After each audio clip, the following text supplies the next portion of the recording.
Er du en leder, der stræber efter at hæve bundlinjen gennem et stærkt arbejdsfællesskab, glade medarbejdere og høj trivsel, så kan de næste minutter være afgørende for dig og dit personale.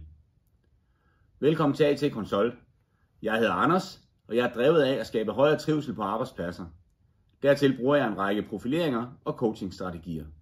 For eksempel havde jeg en klient, der gennem blot 2 samtaler gik fra randen af sammenbrud til at have ro og styr på arbejds- og privatliv. Jeg ser mig selv som en, der kan opdage nogle af de ting, der kan være skjult for chefer, ledere og kollegaer, og måske for medarbejderen selv. Jeg går ind for, at vi vender den negative stress til positiv arbejdsenergi. Kort sagt, skabe højere trivsel på arbejdspladsen. Antallet af danskere, der scorer højt på stressskalaen, er konstant stigende, fra 21% i 2013 til over 30% i dag. Det koster på arbejdsklæden, det koster på trivslen, og det koster på bundlinjen. Nogle af de stærkeste stressfaktorer, det er penge, privatliv, og så er det pladsen, hvor vi arbejder. Penge, fordi alt stiger og giver os bekymringer, og vi skal finde nye veje for at få økonomien til at hænge sammen. Privatlivet, hvor vi skal have sex, samliv og sofatid til at passe ind, samtidig med, at der skal smøres madpakker, køres børn til svømning eller samles et nyt møbel.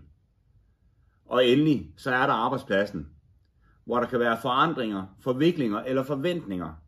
Høje forventninger, sat af vores arbejdsgiver eller af os selv, fordi vi har et specielt ønske om at gøre tingene rigtig godt, eller også så er vi bange for at miste vores arbejde. Vi kan sammen blive bedre til at fange op på det her i god tid, og der findes værktøjer til lige netop det. Gennem mit arbejde har jeg over de sidste 15 år haft ansvaret for at uddanne førere, mellemledere og chefer.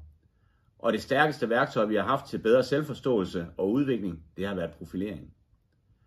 Profilering giver os et indblik i, hvad det er, der motiverer os, hvad der presser os, og hvad der kan være med til at stresse os. Jeg tilbyder at gennemføre forskellige profileringer, som hver især kan målrettes lige præcis det, som jeres arbejdsplads kan have glæde af, og som kan give jer en højere trivselsscore, gladere medarbejdere og et stærkt arbejdsfællesskab. Høj trivsel, glade medarbejdere, stærkt arbejdsfællesskab. Det kan ses på bundlinjen, for det er med til at nedbringe sygefraværet, og det er med til at nedbringe stress. Kontakt AT Consult for en uforpligtende snak om, hvad vi kan gøre sammen for netop få din arbejdsplads til at blomstre.